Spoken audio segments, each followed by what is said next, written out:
पूज्य प्रवर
साधु जीवन साधु पर्याय देवलोक के समान होता है। आज एक बालक उस साधु पर्याय को प्राप्त करने के लिए उपस्थित है। मेरे पास ये आज्ञा पत्र पहुंच गया है, मैंने ग्रहण कर लिया है। मैं मौखिक रूप में भी मुमुक्षु पारस के माता पिता और उनके निकट के दादा दादी बाबा काका आदि जो भी हैं निकट के लोग, उनसे स्वीकृति लेना चाहूंगा।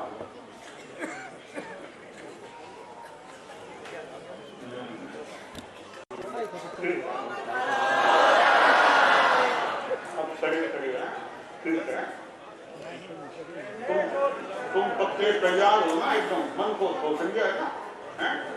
साधु जीवन का काम है। देखो अभी वो एक बार और सोच लो, पक्का हो ना तुम बिल्कुल।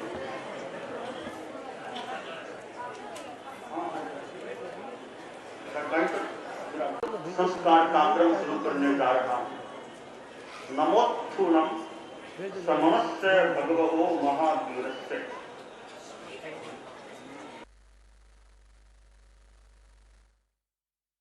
महामना तेरा पंच धर्म संघ के प्रवर्तक या आद्य संस्थापक आचार्य भिक्षु, उत्तरवर्ती उनकी आचार्य परंपरा और विशेषकर जिनके चरणों में मैं रहा, परम पूज्य गुरुदेव तुलसी और परम पूज्य गुरुदेव आचार्य महाप्रज्ञ जी का श्रद्धा के साथ वंदन करता हूँ। साथी प्रमुखा जी का अभिवादन करता हूँ और दिल्ली में विराजमान श्रद्धेय मंत्री मुनिश्री को मैं यहाँ बैठा बैठा शिक्षा प्रत्याख्यान कराने से पूर्व विधिवत यानी सविनय उनको वंदन करता हूँ। नमो अरहंतानम, नमो सिद्धानम, नमो आयर्यानम, नमो उवध्यायानम, नमो लोए सब्बसाहूनम। एसो पंच नमोक्कारो शब्द पाव प्रणासनो मंगलानं च शब्देशि पठमं हवति मंगलम। करेमि भन्ते सामाह्यम सब्बं सावज्जं जोगम पच्चखामि जावज्जीवाय तिविहं तिविहेणं मणेनं वायाए काहेणं न करेमि न कारवेमि करम तम कि अन्नम न समं जानामि तस्य बन्ते परिक्रमां निंदां गरिहां अपमानं बोधियामि। जीवन तीन करण तीन योग से, मन से, वचन से, काय से, कृत काय से, तीन करण तीन योग से सर्व सावध्य योग का त्याग है। अब यह साधु बन गया।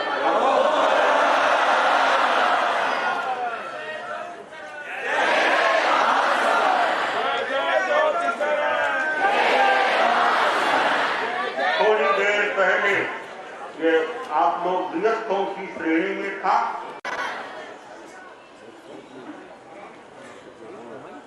ये निकाल तो समारोह भैया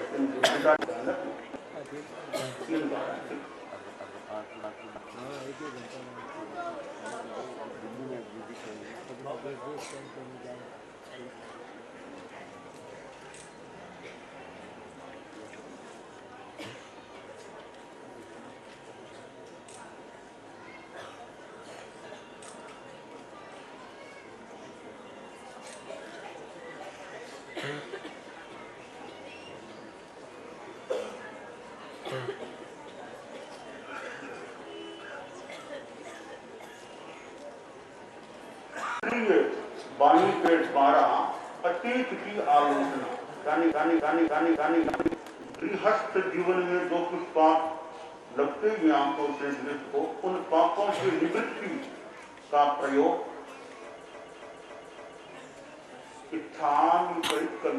क्रिया बलियाए गिराहनाई गमना गमने कमने गीयक कमने हरियक कमने ओसा उच्चिंद कनक दगमट्टी मक्कड़ा संताना संकमणे जेने जीवा विराजिया एक इंद्रिया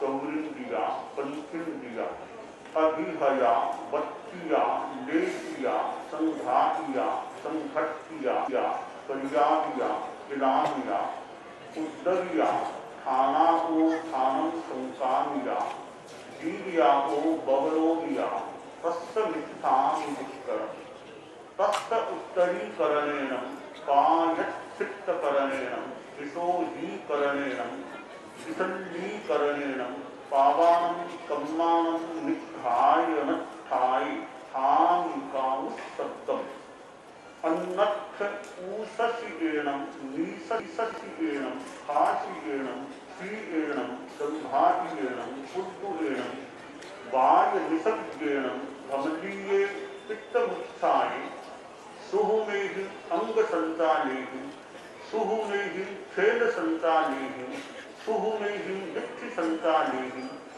एवमाय एहि आगारेहि अभग्गो अविराज्यो मे कामुस्तभो जाग अरहंतानं भगवंतानं नमोक्कारेण न पारेण ताम पारेण। ध्यान करना, हाथ नीचे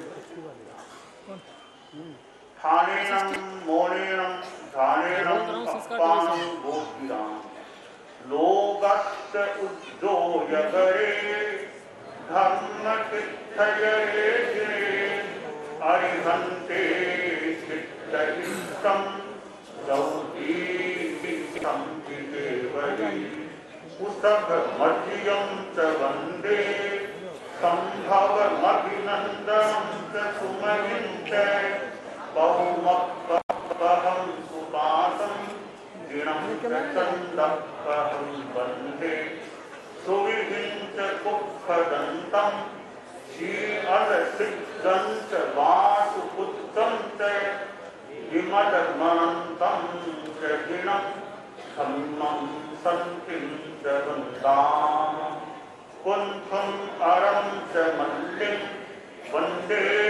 मुनिसुखगयन्नमिजिनं च वन्दामि वृक्षनेमिं पासं च वर्धमानं च एवं महे अभिषुवा विभुजरयमदा कहीन धर्मरणा प्रौढीशं श्रीदिनकरा विठ्ठलराये वशीयन्तु किट्टियवन्दियमहे ये लोकस्य उत्तमा सिद्धा आरोग्यबोधिलाभं समाधिवरमुत्तमं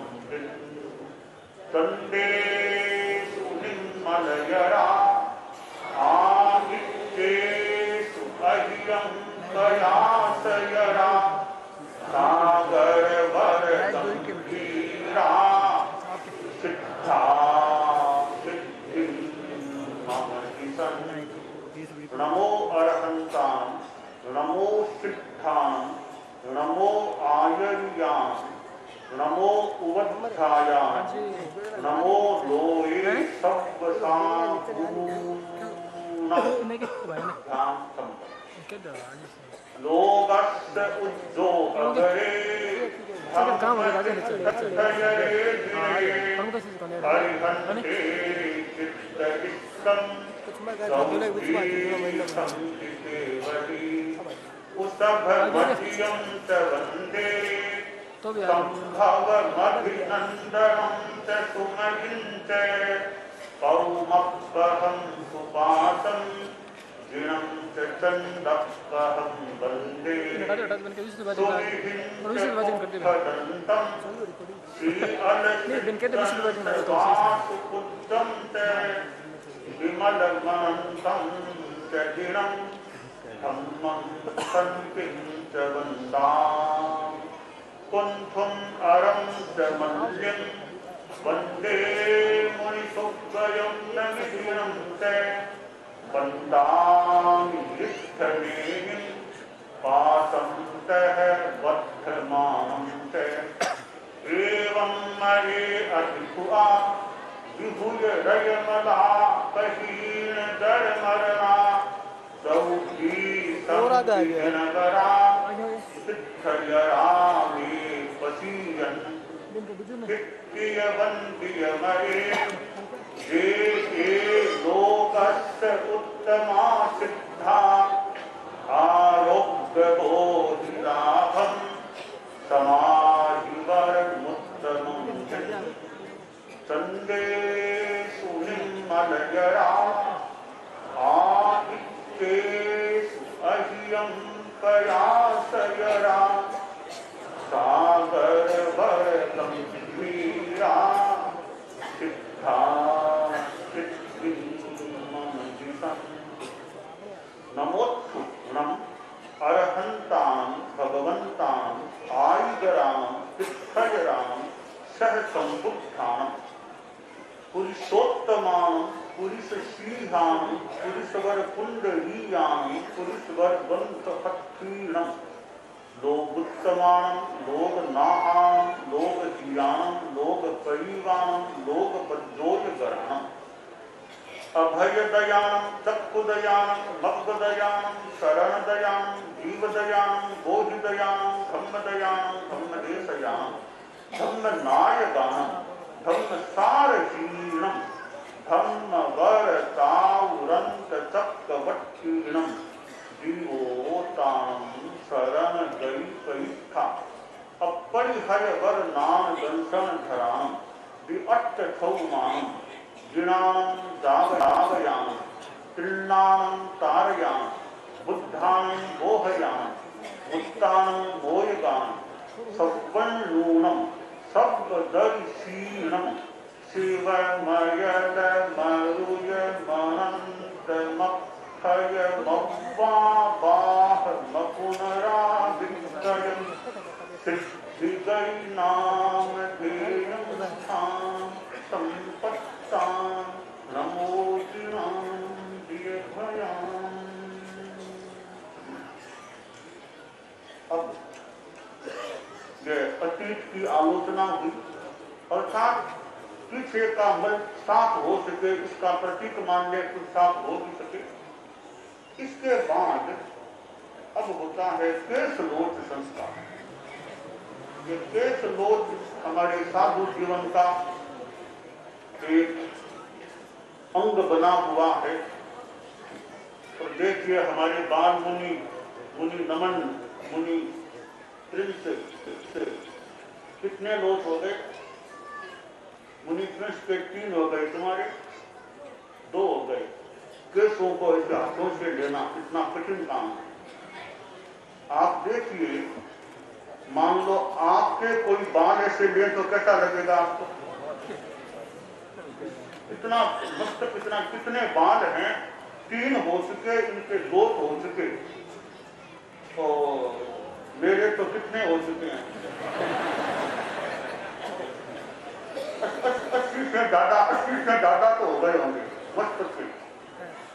और ये तो अभी बालक हैं, इनके तो अभी एक ही लोच है। हमारे कितने संतों के दो लोच होते हैं। दो लोच कैसे होते हैं? दो लोच कैसे? एक मस्तक का, एक दाढ़ी मूंछ का, दो लोच होते हैं। हम साधुओं के थोड़ा सा युवावस्था आ जाने के बाद दो दो लोच होते हैं। तो ये दाढ़ी मूंछ का देखिए आप, ये देखिए, हाँ देखिए, मैं जनरली मेरा क्रम यह है, मैं जानकारी के लिए मैं एक वर्ष में दाढ़ी मूंछ के 5 बार लोच करता हूँ, वर्ष में 5 बार। और मैं जनरली अपने हाथ से ही करता हूँ, हालांकि दूसरों के हाथ से भी कराया जा सकता है, दूसरे संतों के। मैं जनरली अपने दाढ़ी मूंछ का लोच है, मैं अपने खुद के हाथ से अपना करूंगा। बाद में खूंटियां तो संत लेते हैं, लोच में अपने हाथ से साल में 5 बार जनरली करता हूँ। जब मस्तक का लोच में साल में 2 बार कराता हूँ। एक तो संवत्सरी से थोड़ा पहले, एक होली के बाद करीब चैत महीने, जो जनरली यो साल में 2 बार में मस्तक के लोच कराता हूँ। मैंने उदाहरण दिया, हमारे कितने संत लोग हैं, उनका भी यही नियम है कि एक बार वर्ष में लोच तो कंपलसरी है, एक बार तो कंपलसरी है। संवत्सरी से पहले का तो कंपलसरी है। तो दूसरा कोई नहीं भी कराना चाहे, कोई साल में एक ही कराना चाहे तो बड़ों से स्वीकृति लेकर के साल में एक भी करा के रह सकता है, वरना 2 कराने होते हैं। और यह लोच है, आप देखिए मूंछ के, जो खास कर मूंछ के बाल हैं, नाक के नीचे के बाल हैं, इनको लोग लेना थोड़ा ज्यादा कठिन काम होता है।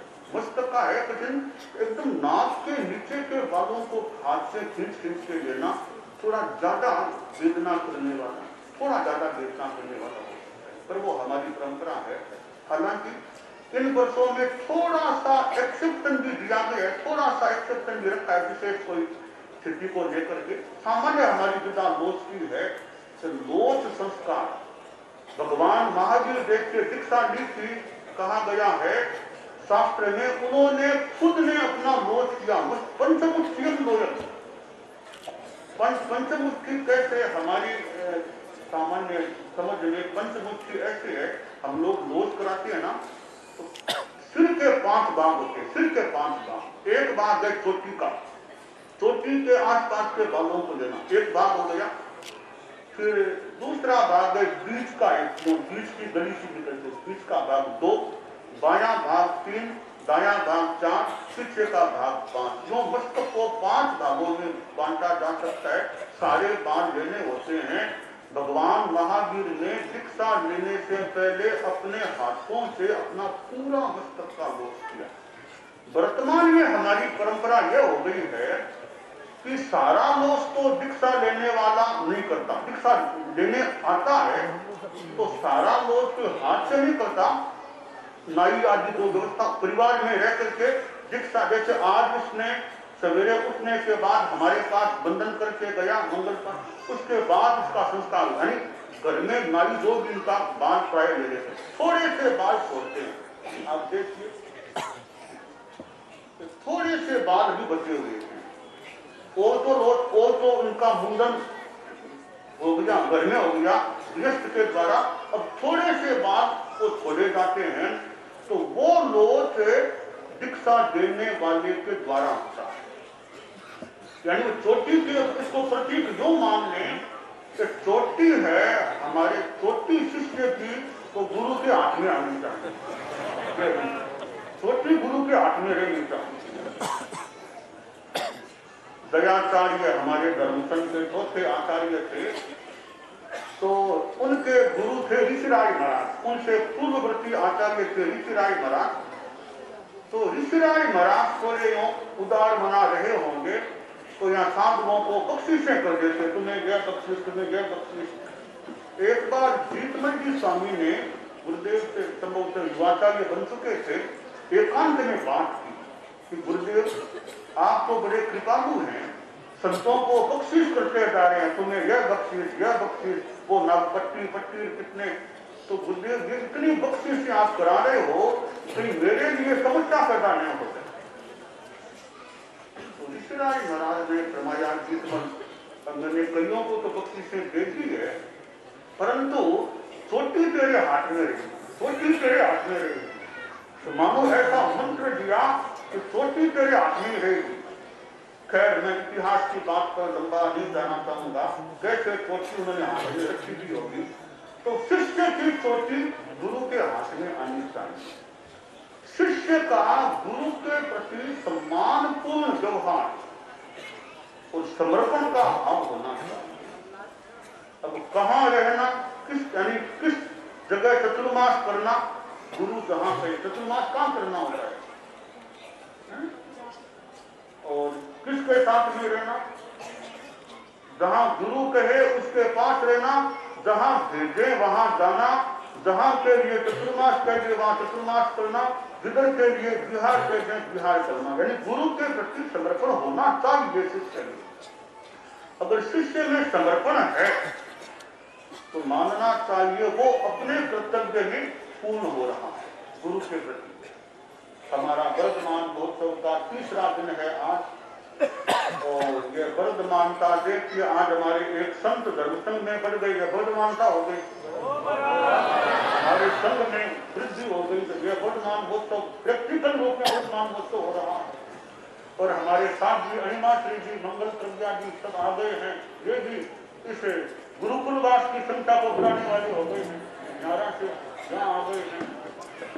गुवाहाटी में चतुर्मास करके आए हैं, पहले कोलकाता में चतुर्मास किया था, कुछ दिन पहले जयपुर में किया था, कोलकाता में अनेक चतुर्मास करके फिर हमने असम भेज दिया था। कोलकाता में भी इनका प्रभाव रहा, अपना प्रभाव रहा चतुर्मास का कार्य का, भाषण देने की अच्छा प्रभाव है। तो आज इनके द्वारा भी हमारे गुरुकुलवास में साथियों की संख्या बढ़ गई है। तो वर्धमान महोत्सव है, तो गुरु के प्रति समर्पण का भाव चाहिए। यानी किसी भी साधु को, किसी भी साधु को गुरु जो भाव है, यह शिष्य के लिए बहुत ही महत्वपूर्ण होता है। एक गुरु जी थे, महात्मा जी थे, तो एक युवक उनके पास आया, आकर के बोला कि महात्मा जी मैं आपका चेला बनना चाहता हूं। तो महात्मा जी ने थोड़ा सा ध्यान दिया, थोड़ा सा ध्यान किया, कहा ठीक है बन सकते हो।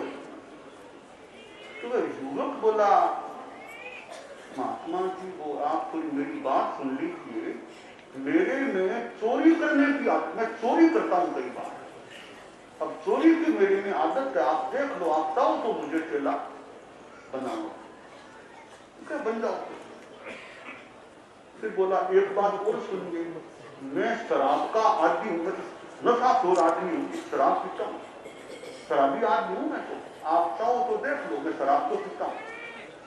फिर गुरु ने ध्यान किया, तो ठीक है चला बन जाओ बने।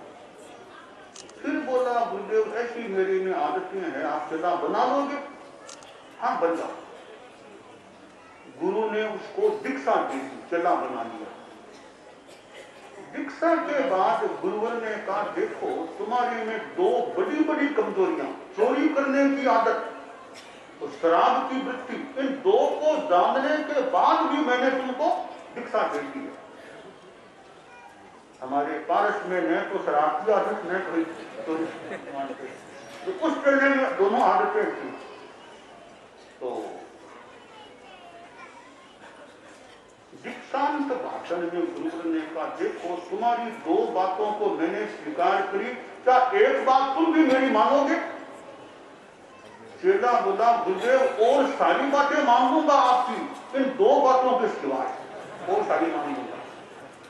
ठीक है, तुम चोरी करो मेरी नाम नहीं है, तुम शराब पियो मेरी नाम नहीं है, एक बात का ध्यान रखना गुरु के देखते देखते ऐसे काम मत करना। ठीक गुरुदेव इतना तो मैं भी इंसान हूं, मेरे गुरु के सामने क्या ऐसे काम करूंगा? बिल्कुल स्वीकार है मुझे, आपके देखते हुए आप होंगे तो मैं दोनों काम नहीं करूंगा। बाधा हो गया। अब वो गुरु के पास चला रहता था, गुरु बड़े ज्ञानी थे, अच्छे साधनाशील भी थे, अपना प्रवचन भी रोज करते थे। गुरु ने उसको सिखाने का, साधुचर्या बताने का प्रयास किया। अब 5-7 दिन बीते, अब चेले के मन में चोरी की भावना जागी। उस शहर को जानता था कहां किसके मकान है। तो एक दिन रात को वह चेला उठा, वह चोरी करने के लिए निकल पड़ा। एक हवेली, सेठ की हवेली के पास गया, दरवाजा तोड़ने का प्रयास किया। इतने में उसको लगा, रे मेरे गुरुदेव तो मेरे भीतर में विराजमान हैं और भीतर में विराजमान गुरुदेव मुझे देख रहे हैं, चोरी का प्रयास करते हुए देखो। सोचा, रे मैंने वचन दिया गुरुदेव को कि आपसे देखते चोरी नहीं करूंगा, गुरुदेव मुझे देख रहे हैं भीतर में बैठे बैठे, तो मैं चोरी नहीं करूंगा। चेला लौट गया, चोरी कर नहीं सका। फिर एक दिन शराब की इच्छा जागी तो शाम को शराब के ठेके पर गया। हम लोग बिहार प्रांत में हैं और बिहार प्रांत में शराबबंदी का प्रयास हो रहा है। हमारे पास प्रोग्राम भी हुआ था, पुलिस के लोग ऐसी आदि मंत्री जी कई आए थे और पुलिस के जवानों को हमने शराब नहीं पीने की प्रतिज्ञा कराई थी। तो बिहार प्रांत में ये शराबबंदी का प्रयास हो रहा है। हमारी अहिंसा यात्रा के मिशन के साथ मानो बिहार प्रांत का योग हो रहा है। और बिहार में होना तो यूं भी अच्छी बात है, भगवान महावीर की भूमि बिहार प्रांत की भूमि, प्रभु महावीर की भूमि है। पता नहीं कहां कहां प्रभु महावीर वितरे होंगे। कुछ ग्रंथों के आधार पर जाना भी जा सकता है, पक्का क्या पता कौन सा शहर उस समय कहां पता हुआ रहा होगा। परंतु स्थूल भाषा में, व्यवहार की भाषा में कि भगवान महावीर की भूमि है बिहार भूमि। और इसी बिहार प्रांत में अभी हमारे कितने संतों साथियों का भी बिहार वितरण हो रहा है। और यह गुलाबबाग बिहार का क्षेत्र जहां आज यह दीक्षा समारोह का कार्यक्रम हो रहा है, तो वो चेले के मन में शराब पीने की भावना जागी। तो शराब के ठेके पर गया, बोतल हाथ में ले ली, ढक्कन खोलने लगा। तब उसको लगा, अरे भीतर में तो गुरुदेव विराजमान है, मुझे देख रहे हैं। गुरुदेव के देख कर शराब में पी नहीं सकता, तेरा वचन दिया ना। शराब की बोतल को छोड़ा, प्रवास स्थल पर आ गए। कुछ दिनों के बाद गुरुवर ने पूछा, बस क्या हालचाल है, चोरी की क्या स्थिति, शराब की क्या स्थिति। बोला, गुरुदेव अब मैं चोरी कर ही नहीं सकता, अब मैं शराब पी ही नहीं सकता, क्योंकि जब भी ऐसा काम करने का प्रयास शुरू करता हूं, मुझे लगता है कि आप मेरे भीतर में विराजमान हैं, आप मुझे देख रहे हैं, इसलिए मेरे से वे गलत काम हो नहीं पाते। गुरु ने कहा, बस यह गुरु के प्रति तुम्हारा समर्पण है, वो तुम्हें बचाता रहेगा, तुम्हारी रक्षा करेगा। मुझे और हम कितनों को गुरुदेव तुलसी गुरु के रूप में मिले। परम पूज्य आचार्य महाप्रज्ञ जी हमको गुरु के रूप में मिले थे। मैंने दो गुरुओं के चरणों में, साये में रहने का सौभाग्य प्राप्त किया। गुरुदेव तुलसी ने कितनों को विकसित किया था, कितनों को शिक्षित किया था, कितनों को विकसित किया। परम पूज्य आचार्य महाप्रज्ञ जी ने भी ऐसा काम, कितनों को दीक्षा दी, कितनों को शिक्षा दी, कितनों को आगे बढ़ाए। आचार्य भिक्षु जो हमारे धर्म संघ के प्रथम गुरु हुए हैं, उनकी साधना, उनकी तपस्या, हमारे पहले गुरु परम पूज्य आचार्य भिक्षु, कितना कष्ट उन्होंने सहा होगा। तो गुरु के प्रति समुचित रूप में श्रद्धा का भाव, सम्मान का भाव और समर्पण का भाव होना चाहिए। तो छोटी गुरु के हाथ में आनी चाहिए।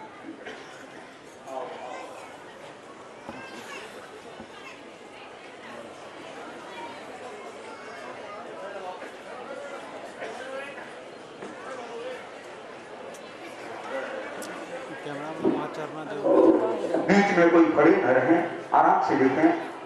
गुरुदेव अपने कर कमलों से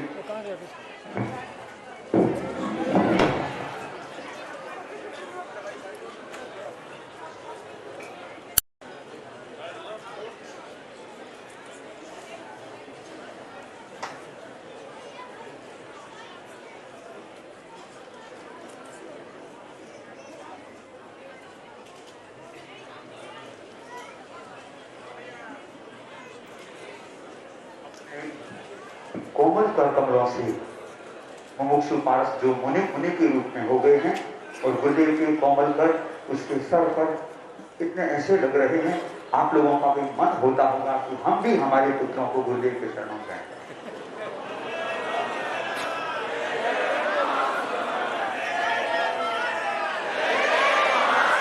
आज की उपस्थिति, इधर की जनता केवल इतनी ही नहीं, अंदर में भी कहते हैं कि वो पाठ व्यवसायी भवन भरा पड़ा है, और इतना ही अंतर है, यहाँ लोग साक्षात देख रहे हैं, अंदर बैठे लोग स्पष्ट देख रहे हैं। और साथ साथ में आज पारस चैनल पर लाइव भी चल रहा है, दूर दूर तक लोग देख रहे होंगे देश विदेश में। और दिल्ली से नेपाल के बाद बिहार में अहिंसा यात्रा जारी है, पर सब क्षेत्रों से आज तो गुलाब बाग का पलड़ा भारी है।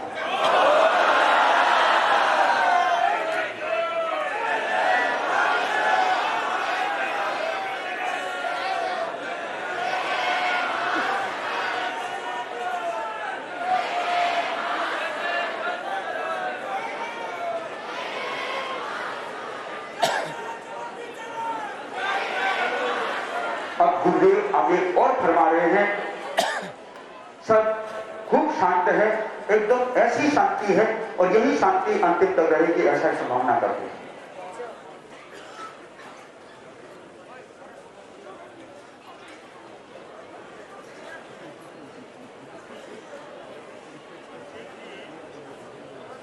लोक संस्कार है रजोहरण, इसका नाम है रजोहरण।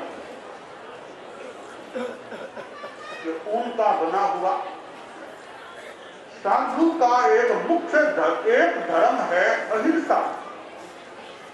तो देखिए, हम जो जैन परंपरा के और हम लोग हैं तेरापंथ के साधु लोग, अहिंसा के पालन के हिसाब से देखिए, हम लोग पद यात्रा करते हैं, कार में, ट्रेन में, प्लेन में, इन वाहनों में सामान्यतया हम लोग नहीं बैठते।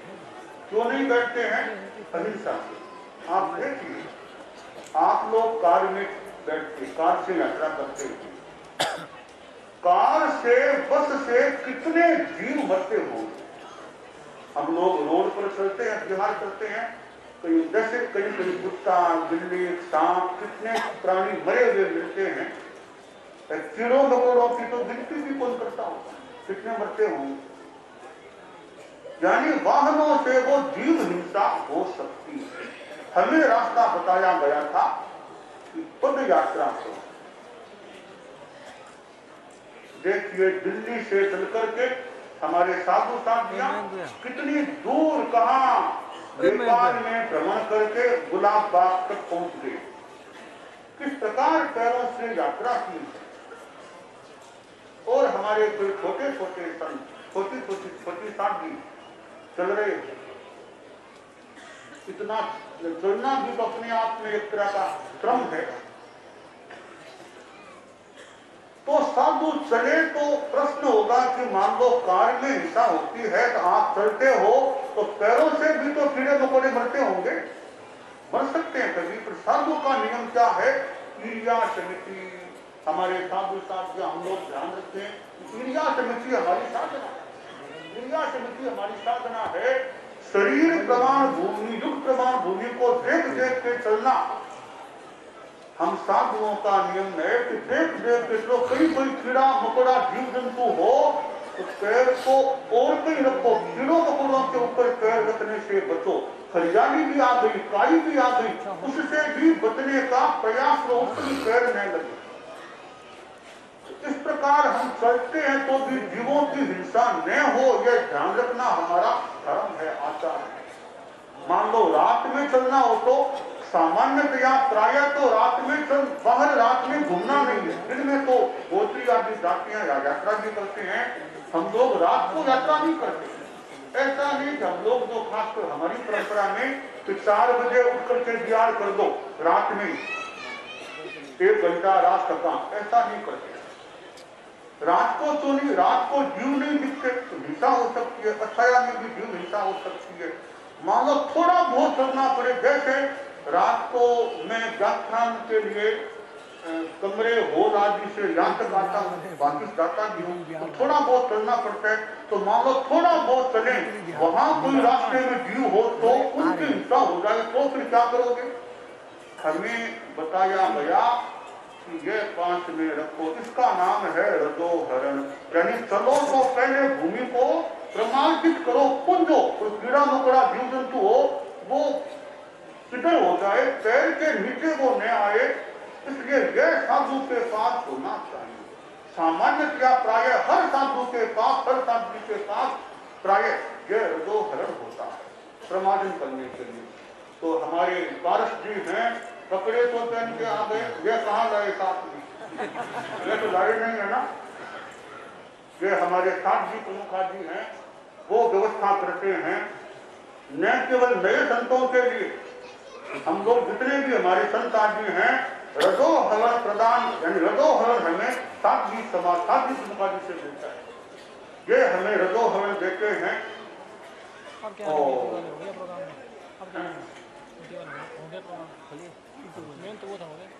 हमारे अनुमात्री जी आए हैं, ये भी लेकर आए हमारे साथ यहाँ आती है ना बाहर के, तो रजोहरण है, ये अहिंसा का मानव प्रतीक भी है, धर्मध्वज अहिंसा का प्रतीक है। हमारी व्यवस्था है रजोहरण या प्रमादनी के बिना ज्यादा दूर साधु को जाना ही नहीं। दिन में कहीं आपने कभी जान दिया होगा, हमारे संत है, ये हमें दे रही है भेंटने उपहार में, किसी के काम आ सके, ऐसा हमारे साथ यहाँ बना करके लाती। और भी कोई चीजें लाई है, ये सब रजोहरण को ऐसे पुंजे के कैसे, इसके ऊपर डांडी भी चाहिए ना, तो साथ में डांडिया भी लेकर, डांडी लेकर चला है ना। तो ये रजोहरण हमारे उनके पास नहीं है, उनको रजोहरण दे रहे हैं। और हमारी आर्थ वाणी है, उसके साथ नानेरम दंतनेरम चरित्रेण तवेनये चरित्रेण तहेवये फंती मुक्ति वर्धमानो भवाहिये। आगम में मानो आशीर्वाद दिया गया है कि ज्ञान से, दर्शन से, चारित्र से वर्धमानो, आज वर्धमान हो तो है तो वर्धमानो भवाहिये, शांति से, मुक्ति से वर्धमान बनो, खूब अच्छी साधना करो।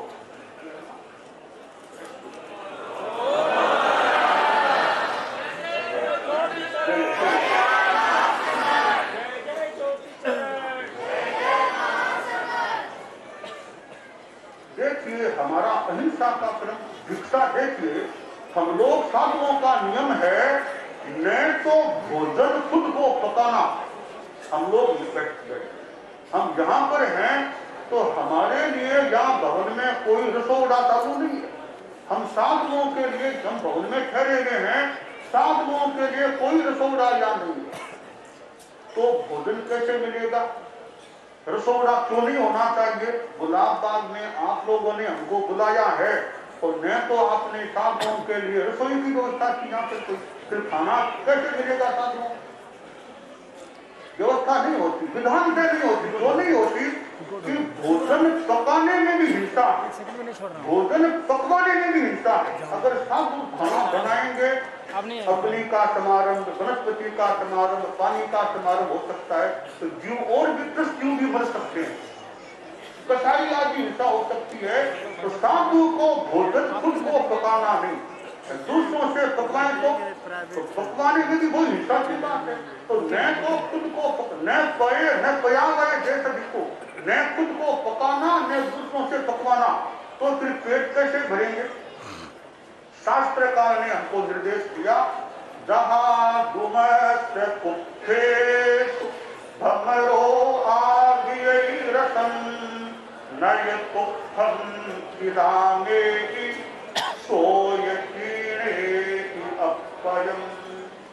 जैसे पेड़ के वृक्ष के फूल होते हैं, भंवरा वहां जाता है, आपने कभी जाना हो, भंवरा एक फूल पर गया, थोड़ा रस पिया, उड़ा, अगले पर गया, थोड़ा रस उसका पिया, उड़ा, यानी एक फूल से पूरा रस नहीं पीता, थोड़ा थोड़ा लेता है, खुद का भी पेट भर जाए, काम हो जाए, तब फूल भी क्लांत से गुलाम न बने। नुकसान न हो। इसी तरह साधु क्या करे, खाना पकाना नहीं, पकवाना नहीं। इतने घर हैं गुलाब बाग में, कहीं जड़े भी हो तो वहां जाना। जैसे आपके घर में गए, थोड़ा सा आपके घर में मान लो 15-20 5-7 सदस्य भी हैं, आपके 15-20 रोटियां बनती होगी, तो हमारे संत गए, आपने 15-20 रोटियों में से आधी रोटी एक साधु को दी, वो साधु अगले घर में गया, आधी रोटी वहां से ले ली। यो 10-15 घरों में साधु घूमेगा तो कई रोटियां पास में हो जाएगी, तो साधुओं का काम करेगा। तो आपको न तो साधुओं के लिए बनाना पड़ा, 15-20 रोटियों में से आधी रोटी आपने साधु को दे दी, आपसे क्या फर्क पड़ेगा? न तो आपके खास फर्क पड़ा, हमारे साधुओं का पेट भर गया। तो साधुओं को न पकाना पड़ा न पकवाना पड़ा, साधु का काम भी हो गया। यह हमारा अहिंसा का धर्म है।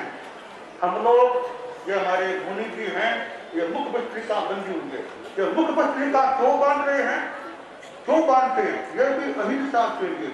हमारी परंपरा में हमको बताया गया है कि ये वायुकाय में भी जो जीव होते हैं, वायु भी सजीव है, वायुमंडल के वायु उसमें जीव है। खुले मुंह बोलने से वायु के जीवों की हिंसा हो सकती है, इसलिए हमें बताया गया मुख पत्रिका को पट्टी रखो ताकि बोलो तो जीवों की हिंसा नहीं हो। और यह तो मूल बात, गौण बात यह है कि मुनि को यह भान रहे कि मुझे वाणी का संयम रखना, वाणी का संयम रखना, झूठ नहीं बोलना, कटु नहीं बोलना, संयम रखना, ज्यादा अनावश्यक नहीं बोलना। और मुख पर पट्टी है तो बोले तो थूक भी नहीं उतरे। हम आपसे बात करें थूक उतरे तो अच्छा नहीं है, तो पट्टी होने से क्या होगा, बोलेंगे तो थूक भी आप में नहीं उतरेगा, न शास्त्रों के पृष्ठों पर थूक उतरेगा। इसलिए हम लोग हमारी परंपरा में मुख पर पट्टी रखते हैं। तो हमारे नवदीक्षित मुनि हैं, अब इनका नाम क्या रहेगा? आप लोग पहले पारस पारस कहते थे, बोलो क्या नाम रखते हैं? भाई है ना, हमारे संसार पक्ष के भाई है, नमन मुनि नमन, कजिन कजिन कजिन भाई है दोनों, एक पुखराज जी के एक दुगराज जी के संसार पक्ष में। क्या नाम रखते हैं उनका? ये छोटे अवस्था में ये छोटे हैं, अब दीक्षा में ये छोटे हो गए हैं। तो वैसे पारस नाम ठीक ही है, परंतु थोड़ा और इसको विस्तृत कर देते हैं, मुनि पार्श्व कुमार। जय जय ज्योति शरण, जय जय ज्योति शरण, जय जय ज्योति। आप लोग इनको सम्मान दीजिए, मधेन बंदा मधेन बंदा। अब देखो तुम साधु बन गए हो, अब तुम साधु हो ना, अब तुम सामान्य बच्चे नहीं हो, अब तुम गृहस्थों के बालक नहीं, अब तुम साधु हो। करे जयम सिद्धे जय मासे जयम सने जयम गुंजंतो भाषंतो। चलना करने की ना नहीं, संयम से चलना, देख देख कोई जीव नहीं मर जाए, संयम से चलना, संयम से खड़ा रहना, संयम से बैठना, संयम से सोना, संयम से बोलना, संयम से भोजन खाना खाना, इन सब बातों में यानी जीवन की हर प्रवृत्ति में संयम रहना चाहिए और सहन करने की शक्ति रहनी चाहिए। तो बड़े कुछ कह दे, संत भी कोई उलाहना भी दे देना, उसको शांति से सहना चाहिए। इतने संत हैं, कोई तुम्हें कड़ा भी कह दे मान लो तो भी शांति रखना, विनय रखना, वापिस गुस्सा नहीं करना चाहिए। साधु को गुस्सा नहीं करना, साधु के गुस्सा नहीं होता, साधु के शांति होती है। कोई कुछ भी कह दे, वो तो क्या, कोई थप्पड़ भी लगा दे मान लो तो थप्पड़ को भी गुस्सा वापिस समय नहीं करना चाहिए। तो साधु में शांति, महक पताया इसरो हवंती नहु मुनि को परा हवंती। तो साधु में वह समता की साधना, शांति, सहन करने का ज्ञान चाहिए। तो तुम्हें सहन करने का भी ध्यान रखना है और विनय का भाव रहना चाहिए, प्रसन्नता रहनी चाहिए। तो जीवन में खूब अच्छा आध्यात्मिक विकास हो, यह अपेक्षा है। और अब एक रस्म और होती है कि कुछ साथ में खाने के लिए कुछ चीज दी जाती है, वह तो हम लोग सोचते हैं, मैं सोचता हूँ अंदर जाने के बाद उनको वह प्रथम ग्रास अपने हाथ से, जिसे ओज आहार, जैसे जन्म के साथ पहला ओदार होता है, आचार्य महाशंकर जी ने कहा था कि इसका नाम है अनुशासन का ओज आहार। जब आहार दिया यानी जब अनुशासन की शक्ति पूरी आ जाए कि बड़ों के गुरु के अनुशासन में हमेशा रह सके। तो ये हमारे मुनि जी बन गए हैं, जैसे गुरु की आज्ञा में रहना है, अनुशासन में रहना है, और शिक्षण प्रशिक्षण के लिए मुनि कीर्ति कुमार के पास रहना।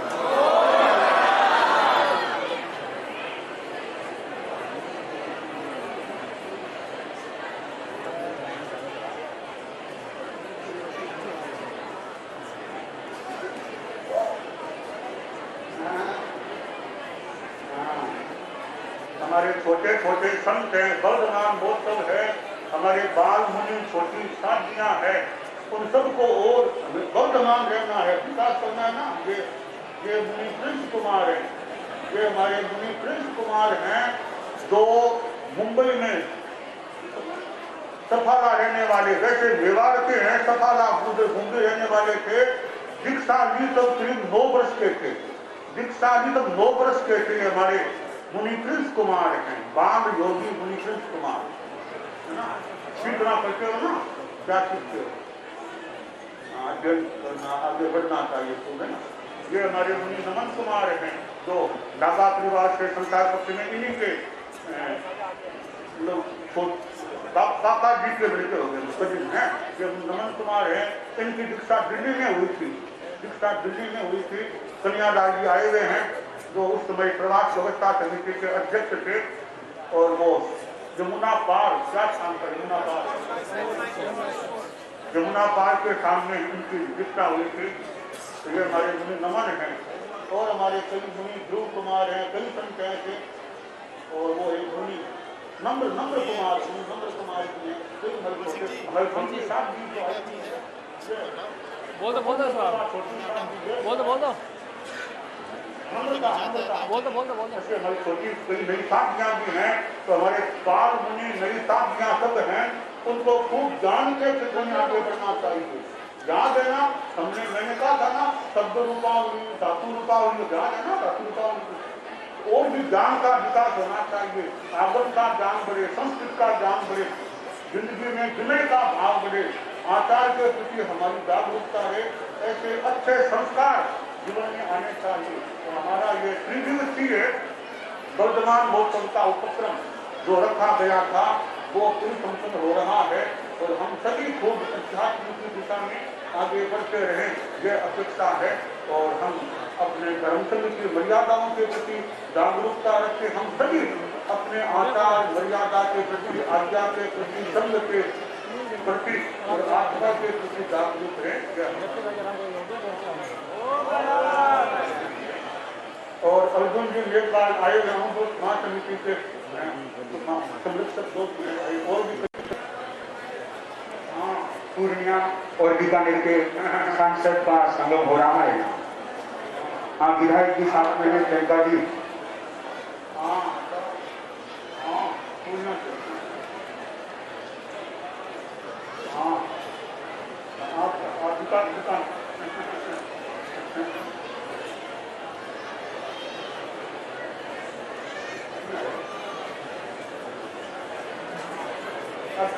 अच्छा, तो जनता में भी सद्भावना, हमारे 3 सूत्र हैं अहिंसा यात्रा के, सद्भावना, नैतिकता, नशा मुक्ति। लोगों में विभिन्न पार्टियां, विभिन्न संप्रदाय, विभिन्न जातियां, इनमें जो लोग आपस में लड़ाई झगड़ा दंगा न करे, शांति से रहे, सद्भावना, नैतिकता, लेन देन, बिजनेस, धंधा आदि में जहां तक हो सके लोग ईमानदारी रखें, और नशा मुक्ति, बीड़ी सिगरेट खैनी गुटखा किसी प्रकार का नशा न करें। ये 3 बातें लोगों को बताते हैं, सद्भावना, नैतिकता, नशा मुक्ति। तो इनका आप लोग भी जितना लोगों को प्रेरणा दे सकें, खुद के जीवन में रखते हुए औरों को प्रेरणा दे सकें, अच्छा। केवलिपन्नतो धम्मो लोकोत्तमो अर्हन्ते शरणं पवच्चामि सिद्धे शरणं पवच्चामि साधु शरणं पवच्चामि केवलिपन्नतो धम्मं शरणं पवच्चामि।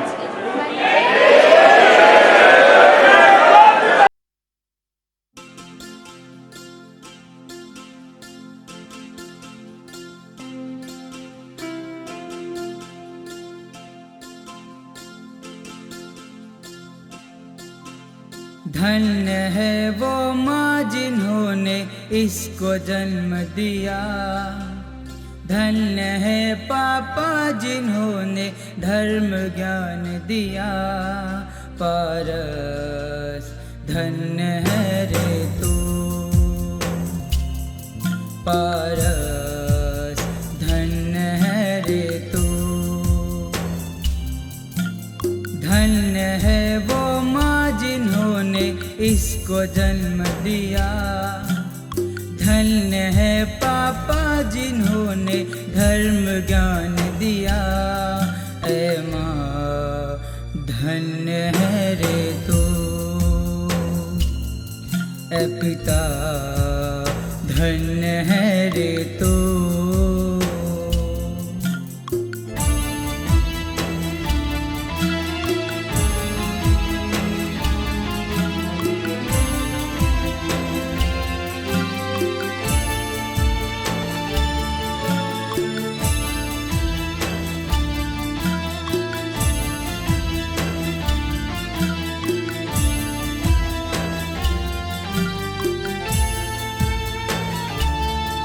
हाँ बचपन तेरा मस्ती से भरा, हर सुविधा में था तू पला।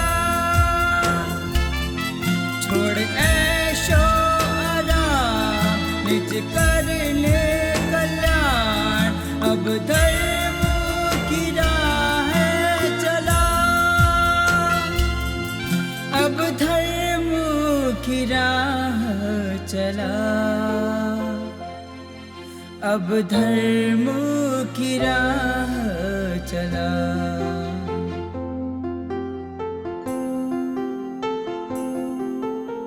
है समर्पित संघ को अब जिंदगी सारी, बनने साधु जा रहे हो जिंदगी तारी। पारस धन्य है रे तू, पारस धन्य है रे तू।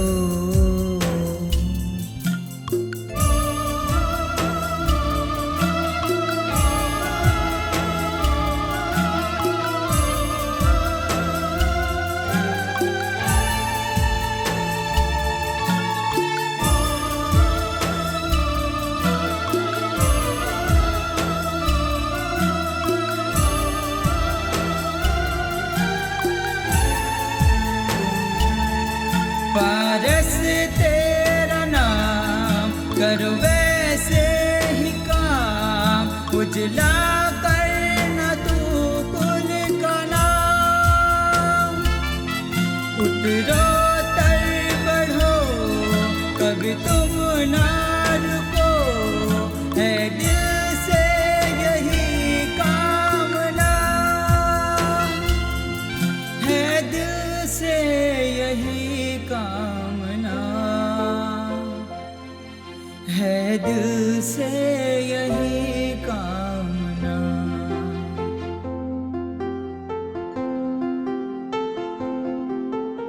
करना तन से मन वचन से मोह माया का त्याग, गुरु शरण में जा रहे हो खुल रहे हैं भाग। पारस धन्य है रे तू, पारस धन्य है रे तू।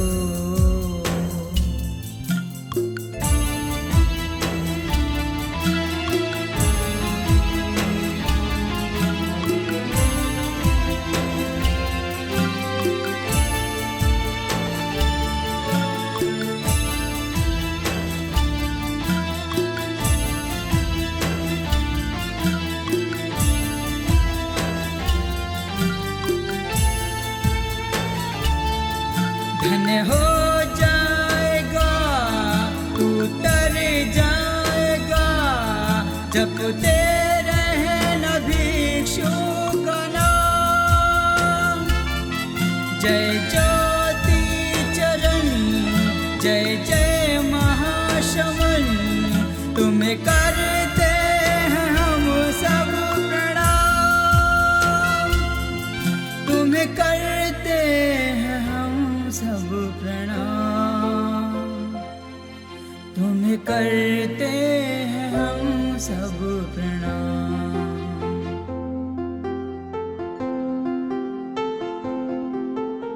मोह माया को छोड़ पारस आ रहा है अब, दे दो आशीर्वाद गुरुवर शरण ले लो अब।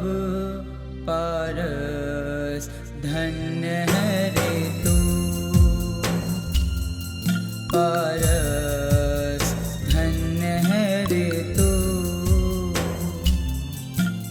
धन्य है वो माँ जिन्होंने इसको जन्म दिया, धन्य है पापा जिन्होंने धर्म ज्ञान दिया। पारस धन्य है रे तू, ऐ माँ धन्य है रे तू। ऐ पिता धन्य है रे तू। पारस धन्य है रे तू।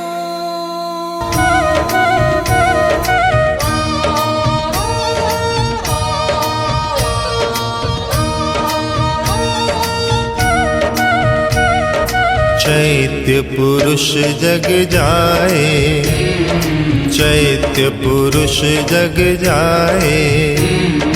देव तुम्हारा पुण्य नाम मेरे मन में रम जाए। चैत्य पुरुष जग जाए, चैत्य पुरुष जग जाए।